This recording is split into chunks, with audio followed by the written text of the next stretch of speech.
이스라엘 백성이 모세의 인도로 애국을 떠났습니다. 출애굽, 해방, 자유. 어디로 갑니까? 가나안으로 가서 뭐 합니까? 하나님 나라를 세웁니다. 그리고 아브라함에게 약속하신 언약의 복을 누리는 선민이 되는 거죠. 그래서 이제 홍해바다를 건너는데 육자와 같이 건너고, 광야 생활이 얼마나 40년 긴 생활이고 또 200만 년의 백성들에게 필요한 게 얼마나 많아요. 근데 만나와 메추라기, 반석의 생수, 또 낮에는 구름기둥, 밤에는 불기둥, 그리고 때때로 전쟁을 하더라도 승리하고 이렇게 해가지고 40년을 쫙 살아나온 다음에 요단강이 있으면 요단강 동편 모압 땅에 왔거든요. 모세는 죽어요. 그래서 여호수아야 네가 이제 들어가라 해서 이제 요단강을 건너가는데, 그 당시에 요단강은 범람하는 때예요. 눈이 녹아서 쫙 내리면 범람하거든요. 그런데 이제 그 요단강이 이렇게 멈췄죠. 그래서 육지처럼 해서 요단강 건너고, 이 가나안 땅 이제 요단강 서편에 길갈에 와서 이제 캠프를 친 거예요. 그러면은 그 가나안 땅의 관문이 바로 뭐냐면 여리고성이거든요. 동쪽의 관문인데 여기를 들어가야지 가나안 땅으로 본격적으로 진입을 할 수 있는 거예요. 그래서 이제 여리고성을 함락하라. 이제 여기까지 온 겁니다. 애굽에서 여리고성 함락하라. 빨리 왔잖아요. 따라서 합시다. 여리고성을 함락하라. 다시 여리고성을 함락하라. 이제 해야 되는 거예요. 근데 이제 분위기 파악이 되잖아요. 어떻게 할까? 1절에 보니까 이렇게 됐습니다. 요단 서쪽의 아모리 사람의 모든 왕들과. 그래서 이 가나안 땅은요, 그렇게 크지 않은 땅인데 7 족속들이 살고 있어요. 그러니까 여러 종족들이 살고 있는데 또 그들마다 도시국가예요. 도시국가. 하나의 성을 중심으로 해가지고 하나의 국가 단위로 이렇게, 그 당시 상황은 그러니까 이제 아모리 족속들 중에 여러 왕들, 그 다음에 가나안 족속들 중에서 여러 왕들. 자, 이런 사람들이 여호와께서 요단 강을 이스라엘 자손들 앞에서 말리시고, 요단강이 범람하잖아요. 근데 강이 딱 서가지고 육지처럼 건넜죠. 우리를 건너게 하셨음을, 요단강을 건넌 거예요. 이쪽에 요단강 동편에서 서쪽으로. 듣고 뭐 했습니까? 마음이 녹았다. 마음이 녹았다는 얘기는 실망하고 용기를 잃어버려가지고 그냥 기가 죽었단 말이죠. 이스라엘 자손들 때문에 정신을 잃었더라. 그러니까는 막 이렇게 충격을 받아가지고 어떻게 하지? 이거 왜 그랬을까요? 요단강을 건너왔다는 것 자체가 충격이에요. 이제 여리고성으로 들어오니까 여리고가 이제 자기들 막아야 되잖아요. 비록 여리고성은 난공불락의 성이에요. 군사적인 요충지가 맞아요. 그런데 그 이스라엘 군대의 그 기세를 보니까 무슨 일이 일어날지 모르겠어. 왜냐하면 막 강물도 말라가지고 건너오질 않는가. 근데 이것만이 아니거든요. 바로왕이 항복을 했대. 그래가지고는 이스라엘 백성들을 해방, 그래서 나왔단 말입니다. 40년 전에. 근데 홍해바다가 육지처럼 돼가지고 건너갔다. 지금처럼 이렇게 뭐 TV, 인터넷 통한 뉴스는 아니지만 사람들 말로 전파되잖아요. 홍해를 건너갔대. 근데 얘네들은 40년 동안 광야 생활하는데 새벽마다 만나가 내리고 막 구름기둥, 불기둥으로 하나님 보호하시는데 때때로 막 전쟁을 해도 막 이기고 해가지고 밀고 들어와서 지금 여기까지 왔대라고 하니까 이제는 여리고성에서 볼 때 큰일 난 거죠. 이제 우리 차례가 됐는가 보다 해서 전이 상실, 기가 죽어가지고, 자, 이쯤 되면은 그 여호수아 군대가 이 여리고를 어떻게 치면 되죠? 굉장히 견고하고 난공불락의 성이긴 하지만 밀어붙이면 되죠. 그냥 왜 적들이 겁먹고 있으니까 뭔가 한번 확 하면 될 것 같잖아요. 하면 될 것 같죠. 저 성벽을 향해 전진하라. 주님이 우리 대장 되신다. 저 성벽을 향해 전진하라. 주님이 우리 대장 되신다. 애굽서부터 출발해가지고 정말 위태롭고 어려운 순간을 지냈거든요. 근데 그때마다 하나님께서 역사하셨다 그러죠. 그러니까 이번에도 그냥 여리고 어떻게 하면 되겠다. 뭔가 군사작전을 해야 될 것 같다. 정말 시간 미루지 말고 확 밀어붙이자. 이런 생각이 들 것 같아요. 왜? 분위기상. 여기는 아주 이렇게 기가 살았고 여기는 기가 죽었잖아요. 근데 하나님께서 뭐라고 하냐면 할례를 행하래. 이거는 군사작전이 아니에요. 지금 여리고성을 치기 위해서는 전진해야 되거든요. 할례를 행하면 꼼짝없이 며칠을 들어놓아야 돼요. 회복될 때까지. 너무나 뜻밖의 여리고성을 함락하라라고 해놓고는 할례를 행하라. 그게 첫 단추인 거예요. 도대체 하나님께서 왜 그러실까? 하나님의 뜻과 우리의 뜻은 달라요. 하나님의 생각과 우리의 생각은 너무 다르고, 하나님의 방법과 우리의 방법은 너무 다르고, 하나님의 시간과 우리의 시간 너무 달라. 그러니까 지금은 전쟁에서 막 이렇게 용기 있게 가서 싸워서 그냥 붙어야 되는 시간이라고, 그 방법이라고 생각하지만, 하나님께서는 할례를 해서 들어놓으란 말이에요. 그래서 그게 내 뜻이라고. 근데 욥이 동방의 의인이고 부자였습니다. 근데 욥이 갑절로 복을 받잖아요. 그럼 우리 같으면 복을 어떻게 받아요? 예, 잘 되는 집에 더 잘 되잖아요. 기업도 인수하고 뭔가를 하면은 막 이렇게 소득이 막 늘어나게 되고 승승장구를 생각하잖아요. 근데 하나님께서는 욥과 다 털어버렸거든요. 쫄딱 망했어요. 욥이 병이 났죠. 그 다음에 자기 재산이 하루아침에 강도 맞아서 다 없어졌죠. 근데 하나님께서 나중에 욥에게 갑절의 복을 주시잖아요. 그러니까는 방법이 다른 거예요. 야곱이 형에서 무서워서 도망갔습니다. 바단 아람의 외갓집에 도망가서 20년을 살면서 장가도 가고 열심히 일했어요. 그래 자수성가해가지고 자녀가 11명이고 재산도 많이 불려가지고 오는 거예요. 근데 20년 전에 형 에서가 보복하기 위해서 칼 들고 서 있거든요. 그래서 기도해가지고 이제 형이 칼을 내려놔서 화해했단 말입니다. 그럼 가나안 땅으로 가는데 가나안 땅으로 싹 안 들어가고 세겜성에 와가지고 거기서 또 못해요. 그러다가 딸 디나가 겁탈을 당하는 사건에 또 아들들이 가서 칼을 휘두르고 그러는 바람에 발칵 뒤집혀진 거예요. 그래서 야간 도주를 하지 않으면 안 되는 거예요. 20년 동안에 공든탑이 하룻밤 사이에 화르르 무너졌어.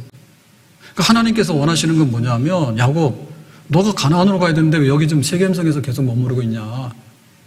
그리고 도망갈 때 베델 광야에서 노숙을 하면서 하나님 나 좀 함께 해주세요. 알았다고. 그러게 야곱이 소원하잖아요. 내가 가나안 땅에 무사히 돌아오기만 하면 베델에 제단을 쌓아서 예배를 드릴 것이고, 하나님께서 나에게 복 주셔서 돌아오기만 하면 11조도 섬길 것이고, 그러고는 소원했거든. 20년이 지나가지고 하나님께서는 약속을 다 이행하셨는데 야곱은 다 잊어버렸어. 그러니까 하나님께서, 야곱, 너 지금 야간 도주해야 되잖아. 지금 너는 소원한 거를 지켜야 되는 거야. 하나님께서 그거를 말씀해 주시는 거죠. 2절 가서 보겠습니다. 그때 여리고성에 있는 사람들은 전의를 상실해서 마음이 다 녹아내렸고 정신을 잃었고, 여호와께서 여호수아에게 말씀하시는데 부싯돌로 칼을 만들어서, 그 당시에 이제 할례를 하기 위해서는 이런 금속 칼이 아니라 돌칼을 쓴 것 같아요. 돌칼을 만들어 가지고 다시 할례를 행하도록 하라. 하나님께서 이 말씀을 주신 거죠.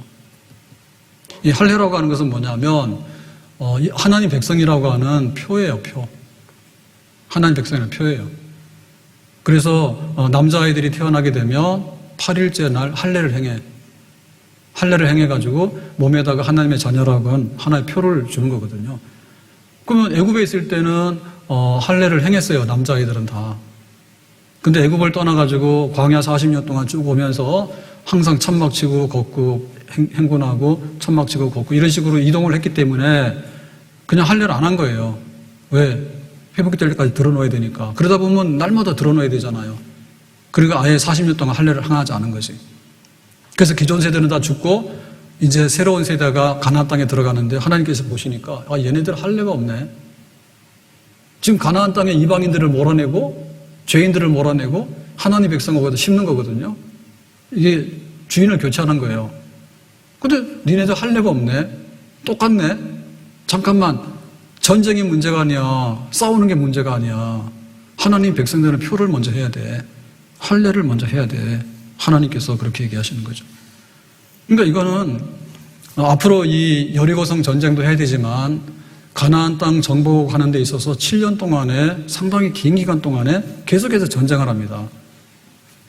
그럼 하나님께서 보실 때 할례 없는 백성이 할례 없는 백성들하고 싸우는 건 아니라고죠. 할례 받은 하나님의 백성이, 가나안 땅은 거룩한 전쟁, 하나님께서 전쟁의 대장이고 여호수아 군대는 조연이에요, 조연. 대장이 시키는 대로 가서 이렇게 하는 거예요.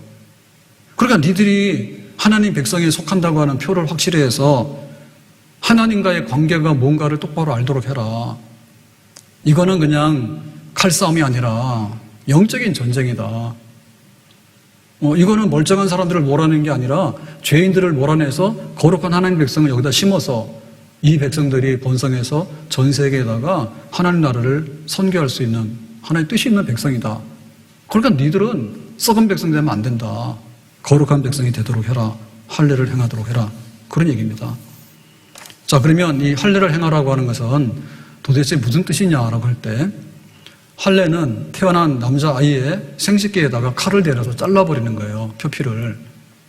그럼 왜 이마에다가 칼자국 내도 되고, 손등에다 칼자국 내도 되고, 배에다가 칼자국 내도 되고, 문신하는데 아무데나 막 하잖아요. 왜 거기다 합니까? 그거는 생명의 기관이기 때문에 그래요. 여기 생명이 있는 거예요. 다음 세대가 있고 다음 세대가 있는 그런 생명의 씨앗이 있는 데가 생식기예요. 그러니까 그거를 잘라내라는 얘기예요. 다시 말하면 죽어야 돼. 그리고 다시 살아야 돼. 죄 가운데는 죽고 의 가운데 다시 살아나라. 세상 백성이 아니라 죽어라. 하나님 백성으로 거듭나서 새롭게 태어나라.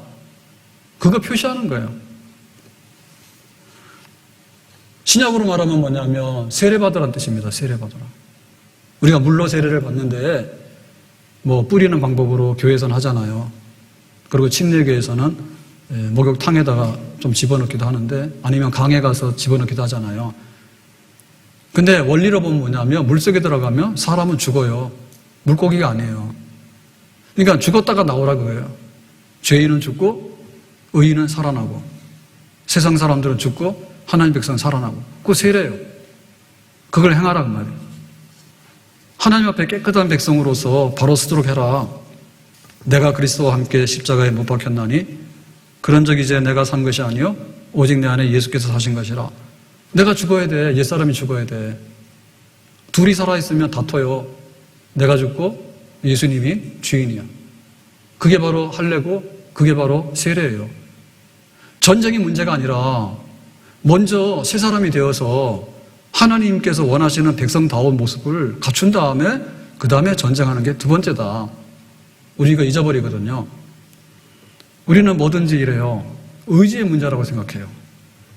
그래서 공부하는 학생은 뭐 옛날에 뭐 그 3당 4락 뭐 이런 거 있어요. 3시간 자면 합격하고 4시간 자면 떨어진다고. 그러니까 막 초인적인 인내를 해야 돼. 그리고 일하러 가더라도 아주 그냥 그 밑바닥에서부터 일을 하려면은 뭐 아주 각오해야 돼. 그래서 이 공돈탑 자수성가가 이루어진다. 이제 이런 식으로 생각하거든요. 그게 뭐 맞죠, 일반적으로는. 근데 하나님께서는 그것보다 중요한 것이 뭔가 하면 하나님하고 잘 지내야 돼. 잘 지내는 게 뭐냐?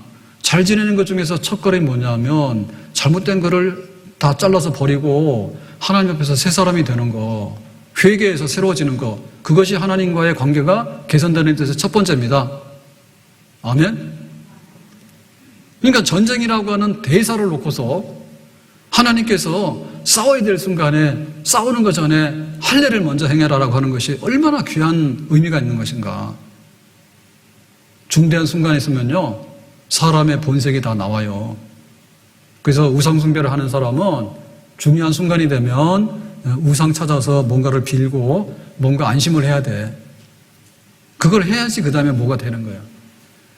그 다음에 하나님 안 믿는 사람 혹은 인본주의자들 있잖아요. 사람이 뭐 다 하지 하나님 별거 아니야 라고 하는 사람 뭐냐면 꼭 자기의 의지라든지 자기의 어떤 이런 포부가 부풀어야 돼. 그래서 막 결심도 하게 되고 막 출정식도 하게 되고 나름대로 막 온갖 거 다 하는 거예요. 근데 하나님 백성은 뭐냐면 중요한 순간이 있고 어려운 순간이 있을 때마다 하나님을 찾아 나가서 하나님 앞에 하나님 나 어때요? 오늘 얼굴 좋아. 근데 네 마음속은 어떠니? 정말 깨끗한데 할례 받은 백성인데 거룩한 백성인데 됐어. 그럼 앞으로 가라. 그거를 먼저 하게 되는 거죠. 그래서 도대체 이스라엘 백성들이 죄가 뭔데 하나님께서는 이 중대한 사건에 군사작전을 해야 되고 지금 막 힘있게 싸워야 될 순간에 남자들이 다 할례받고 길거리에 드러누워서 광야에 드러누워 있으면 이 말이 되는가. 근데 버릴 죄가 있다는 거죠. 어떤 것이 있느냐. 이스라엘 백성들이 출애굽을 했는데 40년 동안 광야 생활했잖아요. 그 40년 동안에 그 드러났던 것들이 잡초가 많고 털이 많고 더러운 게 너무 많아. 만나를 주면 뭐라 했냐면, 오늘도 또 메뉴가 이거냐고. 이거 먹고 영양실조 걸리겠다고. 애굽에 고기 먹었는데 그때가 좋다고. 앞으로 가라 그러면 안 가요. 저 가난한 사람들하고 싸우면 우리가 죽을 것 같아. 안 가. 그래서 광야 생활이 굉장히 척박한 환경에서 40년인데 하나님께서는 구름기둥 불기둥으로 먹을 걸로 나름대로 배려를 다 해주셨거든요. 그 환경 속에서 최선을 다해서. 근데 그 백성은 항상 불만이요. 항상 불신앙이에요. 뭐 좀 떨어지면요 막 원망하고요 안 해버려요. 애굽이 적었는데 애굽으로 가야 되는데 모세니가 왕 되고 싶어가지고 사기쳐가지고 우리를 끌고 나와가지고 지금 이 광야에서 오도 가도 못하게 했지 막 이렇게 대들고 데모하고.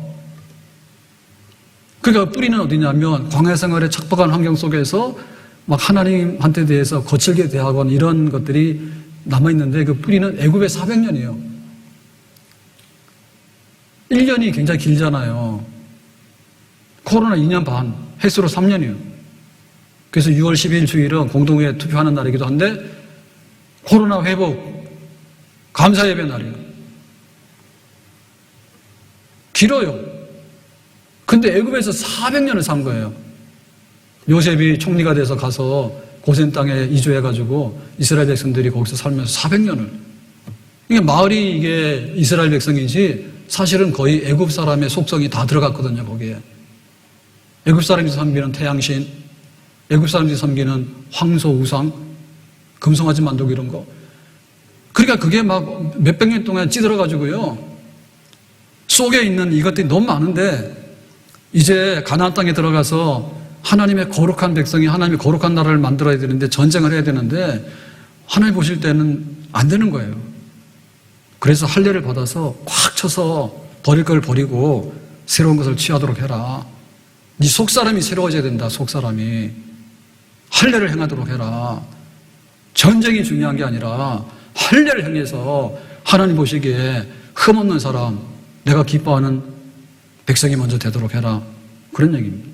나 행한 것 죄뿐이니 주 예수께 비옵기는 다 같이 나의 몸과 나의 마음을 정결하게 하옵소서.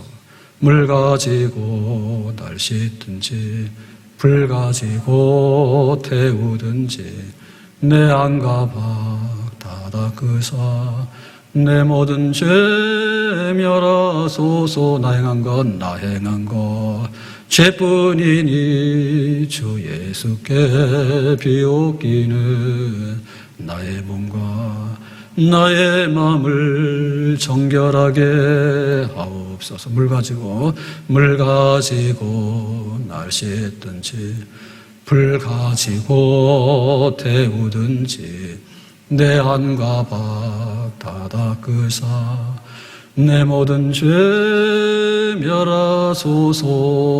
이기고 싶냐? 그럼 너 할례 받아. 성공하고 싶어? 할례 받아. 막 밤새서 열심히 일하고 싶냐? 할례 받아. 하나님께서 하나님의 백성으로 인정해서 깨끗한 사람을 통해서 하고 싶은 거예요. 하나님 그게 중요한 거예요. 지금 어떤 군사작전이나 어떤 칼이나 어떤 방패나 그게 중요한 게 아니라 내 백성이 할례 받은 정품 백성인가? 이 짝퉁 사입이 아니야? 가짜 아니야? 할례를 받는데 몸에다 할례를 받으면 육체의 할례거든요.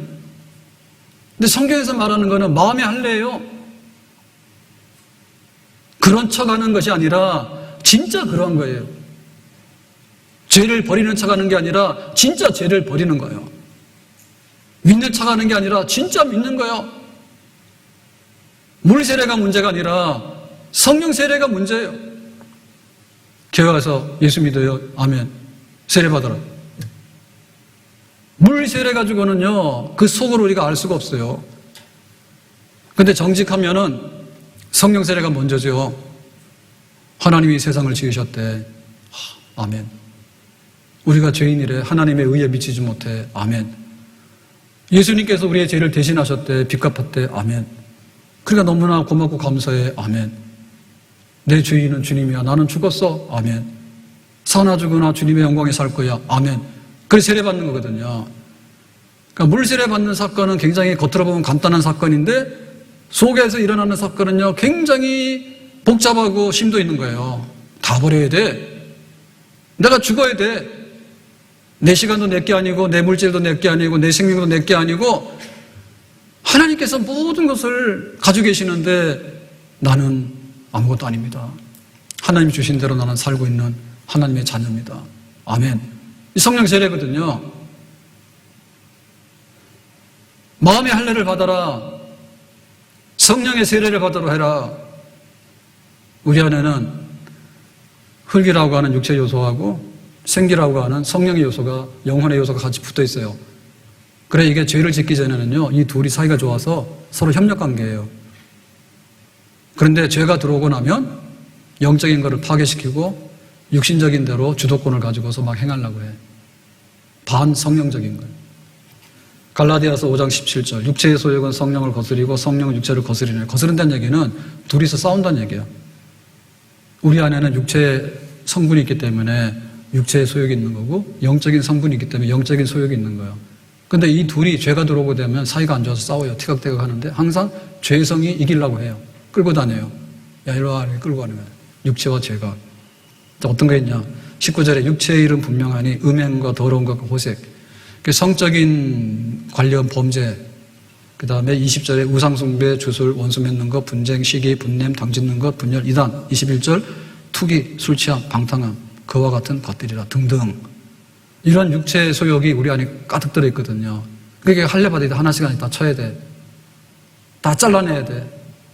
아낌없이 배에서 버려야 돼. 암덩어리 잘라서 버려야 돼. 그런 사람 사는 거예요. 이거 하라는 거예요. 이거 하라. 이것이 앞으로 승리의 요건이고 이것이 성공의 요건이고 이것이 복지를 누리는 복락의 요건인 거예요. 아멘? 왜 싸우면 이긴다고 하는 것이 문제가 아니라 싸우기 전에 해야 될 것이 있는 거예요. 하나님께서 이걸 행하라는 거예요. 주의 제단에 산제사 드린 후에 주의 맘을 주장하니 주의 뜻을 따라 그와 동행하면 영생 복락을 누리겠네. 주의 제단에 산제사 드린 후에 주의 맘을 주장하니 주의 뜻을 따라 그와 동행하면 영생 복락을 누리겠네. 이스라엘 군대가 칼이 있고 창이 있고 방패가 있으면 얼마나 있습니까? 이거 여리고성 못 이기는 거예요. 가나안의 7 족속들 다 못 이겨요. 그러니까 하나님께서 주의 제단에 산제사 드려서 할례를 받고 온전한 백성이 되면 그때부터 하나님이 알아서 하시겠다 그죠? 주님의 뜻을 따라서 동행하는 그런 내면적으로 준비되는 그릇이 되게 되면 영생 복락을 누리게 되겠다 그죠? 우리가 세상에 살면서 이게 혼동이 돼가지고 세상 사람들 중요한 일 할 때 우상 섬기는 사람은 쫓아가가지고 우상한테 먼저 빌고 뭔가를 타협을 보고 와요. 무신론자들은 무신론자 나름대로 자기들의 그런 하나의 그 과정이 있어요. 인본주의자들은요, 인본주의자 나름대로 있어요. 뭐 술 한잔 먹든지 작당을 하든지 모이라든지 뭐 등산해가지고 힘을 모으든지 작당을 하든지 뭐 하는 게 있어요. 하나님 백성은 뭐예요? 하나님께 나오는 거예요. 하나님 도와주세요. 힘 주세요. 또 하나님께서 그런 거예요. 내가 왜 너를 도와야 되고 왜 너에게 좋은 걸 줘야 되냐 물으실 때 할례 받은 백성이네? 성령의 소욕대로 사는 백성이네? 정말 이게 진짜네? 하나님께서 그거를 원하시고 그거를 보기를 기대하시는 것이죠. 그러니까 우리는 그렇게 살아야 되는 거예요. 새로워져야 되는 거예요. 베드로가 예수님 모른다고 도망갔잖아요. 갈릴리 가서 다시 고기 잡으니까 예수님께서 부활하신 다음에 갈릴리 바다로 찾아갔죠. 베드로야 고기 잡았냐? 못 잡았는데요. 오른편으로 그물 던져봐라. 찢어질만 고기 잡혔잖아요. 그래서 묻잖아요. 네가 나 사랑하냐? 베드로가 고개를 못 들잖아요. 자기가 예수님 모른다고 도망갔는데 니 나 사랑하냐니까 참 대답할 면목이 없잖아요. 주님 아시잖아요. 사실은 사랑하거든요. 네가 나를 사랑하냐 3번 물은 다음에 내 양을 먹이라고 목양에 대한 그런 새로운 사명을 부여하셔요. 베드로 너는 원래 그거 해야 되는 사람이야. 알았지? 베드로의 실패한 거 잘못한 거에 대해서 예수님께서 고쳐주신 다음에 너 베드로로서 일을 하는 거야. 앞으로 여리고 성 전쟁에 승리할 거야. 가나안 땅 전쟁 7년이나 걸려. 승승장구할 거야. 그런데 할례 받은 백성이 돼야 돼. 항상 하나님 앞에 진실하고 참된 백성이 돼야지 내가 너와 함께 해가지고 언제든지 앞에 길을 열어줄 거야. 하나님께서 그렇게 말씀하시죠. 사부 찬양대 있는 데서 다 얘기했으니까 지난 주일날 좀 그랬어요. 찬양대 테너 베이스가 남성 파트인데 1, 2, 3 지난주에 3분 백집사님은 또 솔리스트까지 했다고. 그래서 저 잘 안 보이거든요. 그래서 깜짝 놀란 거야. 셋. 그래서 어떤 연구원이 했더니 이유가 있다 하더라고. 근데 어쨌든 간에 신기록 세웠어요. 예, 우리 교회 95년부터 해가지고 아마도 남성 파트에 찬양대가 안 쓰는 날은 몰라도 쓰는 날, 이거는 신기록 세운 것 같아요. 화요일날 새벽 설교하다가 그런 얘기 나와서 좀 했어요. 수요예배 드리고 이렇게 오후에 있는데, 찬양대다가 제가 권장님한테도 전화도 해보고 했어요. 예, 그랬더니 열심히 하고 그랬대요. 근데 제가 볼 때는 그 간에 기별이 안 가는 거예요. 열심히 안 하는 거 아니죠. 얼마나 열심히 합니까? 제가 볼 때. 예. 그리고 진짜 열심히 하는지 모르겠지만 하여튼 간에 사정이 다 있어. 그래서 찬양대원들 더 모집도 하고 그래서 그러면 애를 낳아서 남자 중에서 빨리 속성으로 키워가지고 다음 주에 찬양대 세워야 되겠네 생각도 그렇게 했죠. 그러니까 성이 안 차더라고 제가 볼 때는. 근데 수요일날 오후에 복양실에 앉아있는데 내가 뭔가 좀 잘못된 것 같다. 뭘 놓치는 게 있는 것 같다. 이런 생각이 팍 드는 거예요 갑자기. 예, 그러면서 나 너무나 많이 변하니까요. 코로나 때문에 뭐가 자꾸 변하니까. 근데 막 둔해졌잖아요. 그래서 지금은 실내에서 마스크 쓰라니까 예배 시간에 마스크 쓰고 있는 거고, 발열이나 출입명부 다 필요 없다니까 안 하는 거고, 취식은 마스크 쓰고 밥 먹는 재주는 없으니까 마스크를 풀고 먹는데, 그 마스크 풀고 밥 먹고 커피 마시고 하다 보면은 예배 시간 1시간인데 내려가서 2-3시간을 온 성도들이 다 하게 되면은 정부에서 하라고 하거든요, 지금. 식당 카페에 대해서 규제 안 하잖아요. 커피 마신 다음에 카페에 앉아가지고 마스크 쓰고 말하느냐, 그거 감독 안 하잖아요. 그냥 교회들 그렇게 한다니까. 근데 우리 교회 그렇게 못해. 우리는 꼭 정부 시키는 대로 안 해. 그보다 더 잘해. 그래서 이제 이 가림막을 하면 어떠냐 해서 제가 이거 다 물어보고 다 해본 거예요. 그때는 이거는 교회가 회복이 돼야 되겠구나. 그런 생각이 들더라고. 찬양대는 찬양대원 자리가 좀 더 많이 채워졌으면 좋겠다 생각하지만 저는 담임 목사예요. 그러면 교회가 다 이렇게 회복이 되는데 딱 우리가 해야 될 건 뭐냐면 마스크만 쓰면 되는 거야. 누가 뭐라 안 해. 옛날에는 교회 오지 말라고 방송에서 얼마나 많이 하고 대통령도 얘기를 했다니까. 교회만 잘하면 된다고. 그건 지금은 아무 말 안 해요. 취식 금지도 아니에요, 교회. 그거 금지 아니에요. 먹으면 먹는 거예요. 그러니까 보니까 우리는 얼마 전까지도 발열 체크도 했잖아요. 대학병원도 안 합니다, 지금. 추적 검사 안 한 지가 오래됐습니다.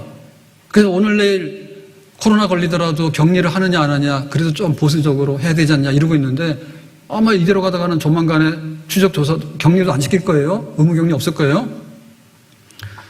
근데 교회가 뭔가 이렇게 꽉 가로막힌 이런 것이 있는 것처럼 제가 느껴지더라고. 이거는 내가 생각을 다르게 되다. 그러니까 생각이 갑자기 싹 돌아가면서 이게 뭐지? 이런 생각이 뻗쩍 드는 거예요. 그래서 지난주에 이거는 선부 찬양대 정말 교회 역사를 남겼지만 또 이 코로나 회복 감사 예배가 오게 된 것도 저기 때문에 그렇습니다. 일부. 병적도 약주도 하는데. 그래도 그 수요일 오후에 그 생각이 드는 거예요. 그래서 다 해보고, 그 다음에 그래도 우리는 가림막하고 먹어야지. 막 먹으면 우리만 손해잖아요. 좀 불편하더라도. 예, 그래서 이제 그거를 다 하고, 계속해서 이제 좀 정리도 하고, 이렇게 해서 장로님들도 알고 이렇게 했어요. 근데 어제 저녁이 되니까, 오후 되니까 또 이 주보를 이렇게 보면서요, 토요일 날 또 생각이 드는 거예요. 그러니까 아예 그냥 이 코로나 회복 감사 예배를 드려야 되겠다. 뭐 마스크는 언제 뗄지는 모르지만 마스크 쓴다 해서 누가 뭐라 하냐 지금. 그래서 주일 저녁 예배도 임시로 갔는데 벌써 2년 반이 된 거예요. 그러니까는 오후 1시 50분으로 오는 겁니다.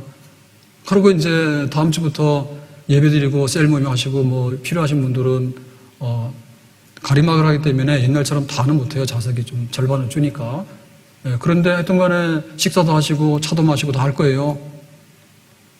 그래서 그냥 가면 섭섭하다 생각이 들어가지고 그러면 코로나 회복 감사 예배를 드렸으면 좋겠다니까 또 카톡으로 보내니까 장로님들도 대답을 잘 안 하거든요. 보통 때는. 근데 장로님들이 다 찬성이래. 그래서 제가 성질이 급해가지고 그러면 다음 주 6월 5일 날 할까요? 라고 했는데 섭섭하더라고. 왜 그냥 입으로만 하는 게 그래가지고 기념품을 좀 드려야 되겠는데 그래서 기념 타월이라도 수건이라도 드려야 되겠다. 근데 그거 하는데 한 열흘 걸리거든요. 그래서 한 주만 참자 해가지고 6월 12일이 당첨이 된 겁니다. 아무튼 간에 공식적으로 6월 12일 날 뭐 코로나가 지금도 생겨. 10,000명, 20,000명이 생겨. 마스크만 쓰면 돼, 실내에서.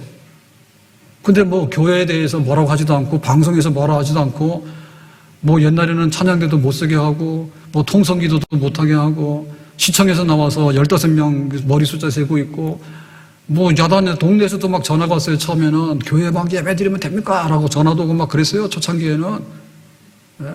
근데 그거 아무것도 없거든요. 지금 아무것도 없어요. 그래서 우리가 영적인 면에 있어서 이제 코로나는 우리하고 살지만은 마스크 쓰고 옛날에 우리가 신앙생활 했던 그대로 또 옛날에 교회가 서 있던 그 모습대로 돌아가는 것이 필요하겠구나 빨리. 그래서 선물도 드릴 거예요. 그래서 나 굉장히 신났어요. 예, 코로나 회복 감사 예배가 나오게 된 거가 며칠 사이에 하나님께서 너무너무 잠을 자고 있으니까 깬 것 같아. 야, 그러지 말고 좀 깨나라고.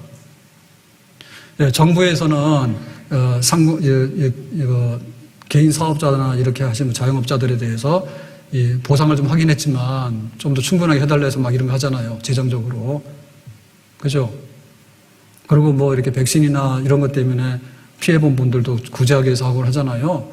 그건 정부 차원에서 하는 거예요. 근데 우리가 건강상의 문제로 인해서 피해를 본 것도 있고 또 물질적으로 경제적으로 직장 사업이 위태로워서 코로나 때문에 덕분 사람도 있지만 대부분 다 손해를 봤어요. 그거는 교회에서 어떻게 다 보상을 해드릴 수가 없어요. 근데 교회에서 입은 피해는 직접적으로는 영적인 피해예요. 그리고 영적으로 회복이 돼야 돼. 그 영적인 회복이 되려면 뭐냐면 할례를 받아야 돼. 할례를 받아야 돼. 2년 6개월, 3년이라는 시간이 짧은 시간이 아니에요. 그 사이에 많은 변화가 있었는데 그때마다 이리 터지고 저리 터지고 해가지고 나중에 뭐가 뭔지 모르는 어떤 패배의식 혹은 숙명적인 그 다음에 주변에서 들은 거에 대해서 우리가 자꾸만 세뇌를 당하고 거기에 의기소침해가지고 주저앉아서 저 여리고성이 뭔데 저걸 허물고 가야 되는데 가지 못하는 거 그건 누구의 책임이냐? 교회의 책임이고 담임목사 책임이고 우리들의 책임인 거예요. 우리 밖으로서 우리가 챙겨야 되는 거예요. 아멘? 내가 영적으로 바로 서서 영혼이 잘 되면 범사가 잘 되고 강건하다 했잖아요. 코로나 때문에 내가 못하는 게 뭔데? 신앙생활이 안 돼가지고 좋을 게 뭐가 있습니까? 신앙생활 잘해야지. 그 껍질을 깨는 게 할례예요.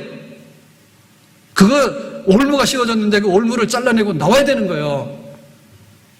그래야지 우리가 새로워지게 되는 거예요. 더러운 밥그릇에다가 가꾸다가 자꾸만 리필만 하면요 계속해서 더러워져요. 싫어져야 돼. 싫어져야 돼. 회복돼야 돼요. 그래서 회복주일도 선포했고 다음 주에 좀 더 회복이 뭐가 돼야 되고 우리가 뭔가가 지금 부러지고 잘라져 나가고 멍들었는가? 그것도 우리가 곰곰이 따져서 체크해보고 그래야 돼요.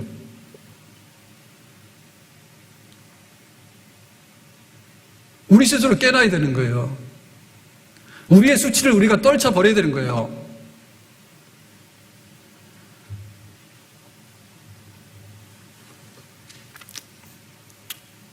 이부 예배 때 요 얘기를 하다가 안 좋은 얘기가 좀 있었어요.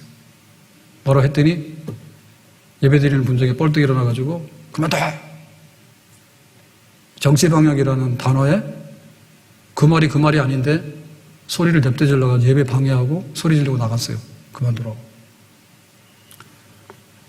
예배 시간에 제 기억에 몇 번 그런 일이 있었는데 제가 충현교에 있을 때 주일 5시 예배죠. 오후 예배, 저녁 예배인데요. 근데 집사님 나와서 기도를 하는데 글을 막 읽더라고. 근데 보니까 이렇게 정치 평론 있죠. 그걸 막 하시는 거예요. 그래서 나중에 알고 봤더니 그분이 기도 순서가 아닌데 자기가 마이크를 뺏어가지고 이렇게 국회의원 뭐 추천을 해야 되는데 안 한 것 때문에 그랬나 앙심 품어가지고 막 비난하는 그런 걸 막 했어. 그래가지고는 잡아 끌어내려가지고 마이크 끄고 예배를 수습한 적이 있고 또 한 번은 예배 시간에 저 2층 있죠. 고가 상당히 높아요. 거기서 뛰어내린 거예요. 정신 이상한 분이. 그래가지고 난리가 난 거예요. 그래가지고 뛰어냈어요. 저 위에서. 그래가지고 이제 예배 수습하는 거 한번 있었고. 그리고 한 번은 제가 대학부 부목사 있을 때 김영삼 대통령이 당선되기 전에 그 후보자 시절에요. 선거 직전에 그 오후 5시 예배 드리러 온 거예요. 수행원들 데리고 골프 치다가. 그래가지고 그 다음 주가 그 총동원 전도주일이었어요. 그 제가 설교를 하게 돼가지고 교회에서 청와대에서 찬송가가 울려 퍼져서 그게 이제 충현교회 기도예요. 왜 장로님이니까 본교회. 그랬는데 제가 거기다 하나를 더 붙였어. 청와대에서 찬송가가 울려 퍼지더라도 교회가 전도를 해야 됩니다. 이걸 한 거야. 그러니까는 청와대에서 찬송가가 울려 퍼지는데 거기까지만 해야 되는데 전도를 해야 됩니다. 전도주일이니까 저보고 설교하라니까 저는 그렇게 했잖아요. 그랬더니 거기 경호원인가 수행원이 자리에서 일어나가지고 뭐 제가 설교를 하고 있으니까 그냥 아무 일 없으니까 조용히 앉았는데 갔더니 막 전화가 온 거예요. 너 그런 발언해가지고 큰일 났다고. 옛날 같으면 잡혀간다고. 저기 남산으로. 안 잡아갔어. 근데 오늘 막 뜻밖의 그냥 듣기 싫어. 뭐 잘못됐다고요. 제 하는 얘기가. 그래서 이게 다 뭐냐면 코로나 때문에 드러난 그런 하나의 그 현상 중에 하나라 봅니다. 여러분, 영상예배, 현장예배는요, 성경에 없는 말이에요. 예? 에베소교회, 빌립보교회, 고린도교회 다 있는데 영상교회, 현장교회가 무슨 말이냐? 뭘 알아? 현장예배, 영상예배, 현장, 무슨 예배하게 그런 게 있습니까? 다음에 차차 말씀드릴게요. 비상적일 때 할 수는 있죠. 그렇지만 예배를 딱 이분화시켜가지고 영상예배, 현장예배 이런 거 자체가 프레임이에요. 가도는 틀인데 성경적이나 교회 역사상 그런 건 없는 겁니다. 한마디로 말해서 우리가 떨어야 돼. 아셨어요? 왜 아멘 안 해? 여기도 또 할 거예요? 뜻이 다르면 조용히 나가시면 돼요. 소리 지르고 예배 시간에 삿대지지 말아요. 예배당에서. 그만 아니라 지금 우리는 취직해도 말 안 하거든요. 정부에서. 그러니까 우리가 지금 안 하고 있는 거예요. 우리 교회가. 근데 이제 우리도 예배도 정상으로 와야 되겠고 뭐 전도회도 해야 되겠고 교사 모임도 해야 되겠고 찬양대 연습 열심히 하세요. 이제 식사하시고. 아멘. 또 소리 안 해. 열심히 하셔야 돼요. 내가 국수 2그릇으로 다 먹여가지고 열심히 연습시킬 거예요. 그러니까는 우리가 지금 가림막이라도 하자라고 하는 것은 우리 기준입니다. 귀에 따갑도록 비난하는 소리를 많이 들어가지고요. 교회가 코로나 공장이라고. 국파발 말고 교회발이 하도 많아가지고. 그래서 니네들은 밥도 안 먹고 커피도 안 마시고 뭐라고 안 하는데 교회에서는 금지했지만은 우리도 가림막을 해서 우리가 할 수 있는 인간의 최대한의 노력은 그거 아닙니까? 그거 하고서 하겠다고요. 근데 우리가 덮어쓴 게 많아요. 예배 인원을 한참 그럴 때는 15명으로 제한시켰는데 그것도 영상을 녹화하기 위해서 필요한 인원 15명으로 제한시킨 거예요. 그 시청에서 와서 머리 숫자 셌어요. 15명 더 들어왔나 안 들어왔나. 사실 그거하고는요, 과학적인 방향하고는요, 거리가 멀어요. 다락방에 앉아가지고 15명이면 엄청 많은 겁니다. 곧 예배당 5,000명 들어가는 예배당에서 15명이면 엄청 적은 겁니다. 행정이 못 따라가기 때문에 하는 건 할 수 있지만은 그렇게 막 뭉갤 수 있는 사안이 아니에요, 예배를. 네? 그러다 보니까 교회 신학과 신앙이 훼손이 돼가지고요, 누가 해석을 하는데 신문 기자가 합니까? 방송사에서 합니까? 정당에서 합니까? 니들이 뭘 알아? 장로교가 왜 장로교냐? 행정을 장로교로 하기 때문에 장로교요. 우리는 칼빈주의고 복음주의예요. 신학이 그래요. 우리는 사회복음 아니에요. 정치복음 아니에요. 교회에 대해서 정치색이 강하다고 말하는데 거꾸로 아닌가? 교인이 아니라 정치인이 앉아있는 게 아니야 지금? 성경 해석이 다 다르죠. 교파가 다 다르죠.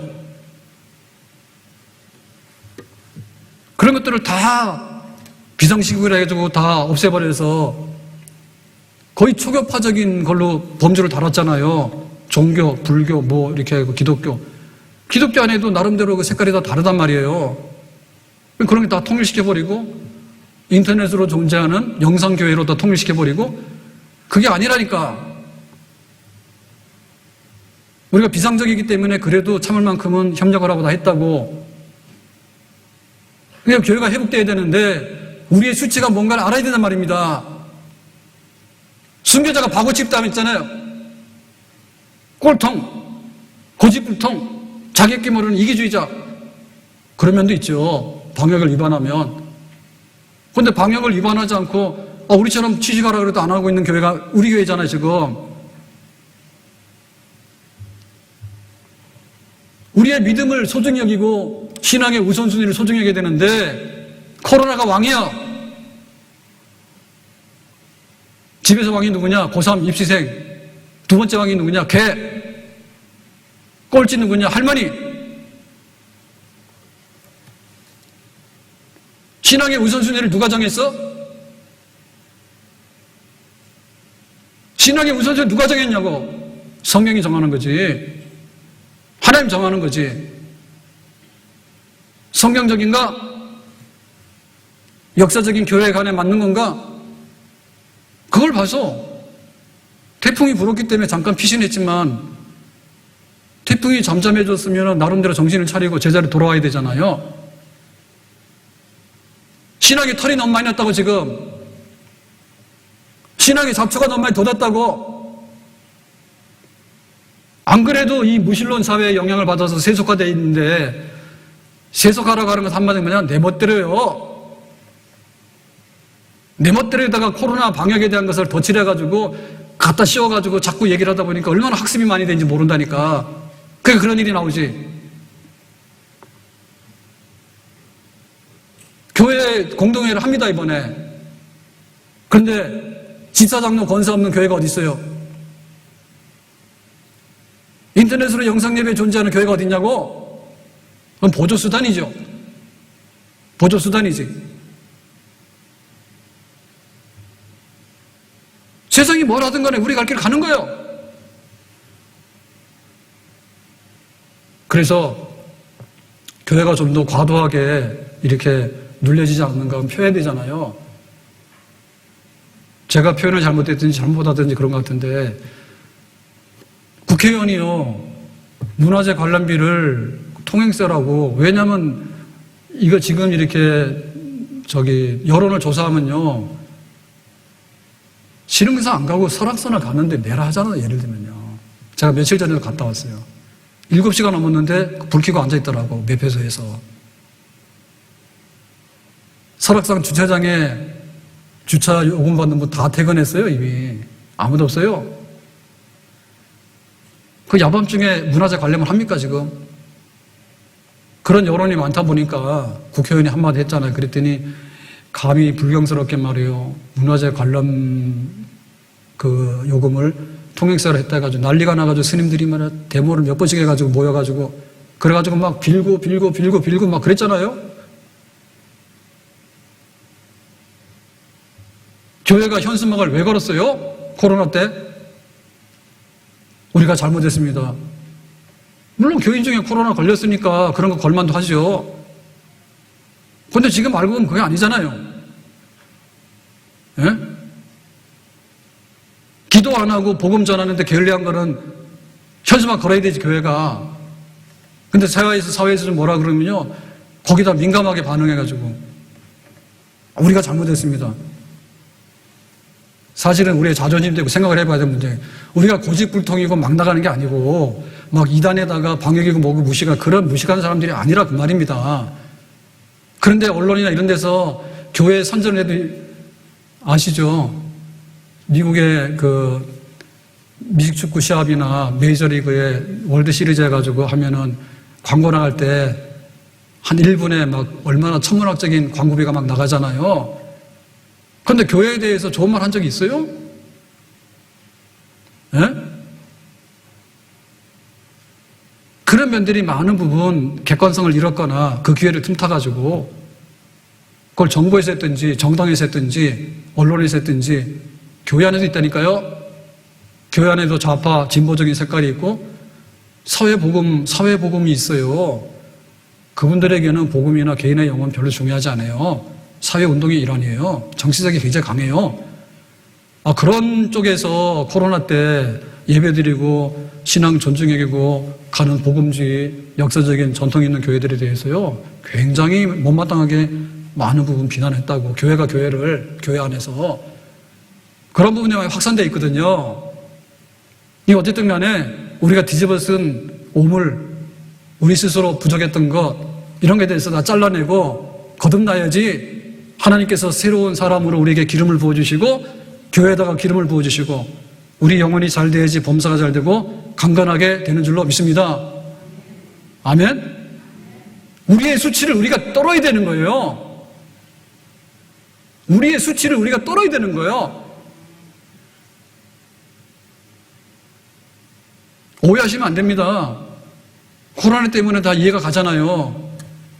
밥 먹고 살기 위해서는 그렇게 애를 썼지 않습니까? 신앙생활에 있어서는 더 우선순위가 있어야 되는데 솔직히 있었느냐 그 말입니다. 거기에 대해서 우리가 달게 받아야 될 거 아닙니까? 그걸 먼저 회복해야 될 거 아닙니까? 하나님은 그렇게 보시는 것 같아요. 니들 전쟁이 문제가 아닌 거예요. 너희들이 깨끗한 백성에 대해서 할 일도 없는데 니들이 왜 그러고 있냐고. 제가 뉴스에서 봤는데 그 전동 킥보드하고 전동 휠 그래서 이제 1인 퍼스널 모빌리티라 해가지고 1인이 이동하는 수단 그거 이제 전동으로 하잖아요. 근데 그거 사고나 죽는 사람이 그렇게 많대요. 그러면 이제 그 헬멧도 쓰라고 그 다음에 도로에서 가야 되잖아요. 그게 원래. 그런데 뭐 공원이고 보행자도로 막 다니죠. 그래서 사람을 부딪히기도 하고 이 차들이 도나다니는 도로에 가는데 그 법도 잘 안 지키고 헬멧도 안 쓰고 하니까 무슨 힘이 있어요. 그게 오토바이도 굉장히 위험한데 그거 그냥 치면은 잘 보이지도 않잖아요. 사망사고 굉장히 많대요. 그래서 제가 뉴스를 보니까 법도 그렇고 여러 가지 많이 해야 되는데 제일로 그게 핵심이 뭔가 하면 이게 개인 1인 이동수단이 PM이 운송수단이라고 생각을 인식을 해야 되는데 이게 놀이감 내지는 놀이기구 비슷한 생각이 많이 들어가 있다는 거예요. 한밤중에 1시, 2시, 3시 되면요 공원에 그거 하고 다니는 사람이 있어요. 그건 뭐예요? 그러고 큰 말에서 탄현역까지 쫙 달리잖아요. 내리막길에. 그거 원래 거기 다니는 데인가? 전동 다니면 안 되는 데 아니에요? 제가 잘 모르겠는데 분명히 헬멧을 안 썼거든요. 근데 분명히 1인이란 말입니다. 근데 둘이 탔어요. 헬멧도 안 쓰고. 보면 복장도 일하러 가는 사람이 아니에요. 그냥 왔다 갔다 하는 거예요. 우리는 하고 보는 거예요. 우리의 의지를 쥐어짜면 뭐가 되는 것처럼 생각하는 거예요. 하고 보는 게 아니라 하나님께서 됐다라고 해야지 하는 겁니다. 아멘? 내가 신앙생활 하는데 신앙생활이 내 액세서리가 아니에요. 코로나 이제 끝났으니까 잠 깨라 말입니다. 옛날에 새벽기도 했는데 새벽기도 안 하는 거 코로나 무슨 상관 있죠? 예배를 치는데 예배 안 드리는 거 코로나 무슨 상관 있죠? 없어요. 우리의 수치를 우리가 깨고 깨놔야 되는 겁니다. 그래야지 이게 성공주의나 행동주의나 우리의 의지주의나 이런 게 아니라 하나님 중심으로 가서 하나님 도움 받는데 하나님께서 됐다라고 하는 것이 확인이 돼야지 그 다음에 예배가 있는 거지. 더러운 털 났는데 예배 드리고 가면 털만 더 더러워지지? 기도하는데 회개하면 다 들어져요? 회개 없이 주세요 계속하면 뭐예요 그게? 하나님께서는 이스라엘 백성들에게 할례를 원하셨다는 겁니다. 할례를. 우리의 마음의 할례를 원하신 거고 성령의 세례를 원하셨다는 겁니다. 니들 광야 생활에 찌달려가지고 아니에요. 할례 받고 들어가래요. 우리 출신이 애굽 출신인데 아니에요. 할례 받고 들어가라고 합니다. 하나님 앞에서 우리 속사람이 새로워지는 것은 우리 미래의 모든 복락이 되는 줄로 믿습니다. 기도합시다. 오늘 우리에게 주신 여리고성 함락이라고 하는 큰 과제에 가는 평탄한 길, 이 길을 열어주시는데 하나님께서는 그만하고 할례부터 해라 했습니다. 오늘 우리를 새롭게 속사람을 고치는 은혜가 있기를 원합니다. 예수님의 이름으로 기도합나이다. 아멘.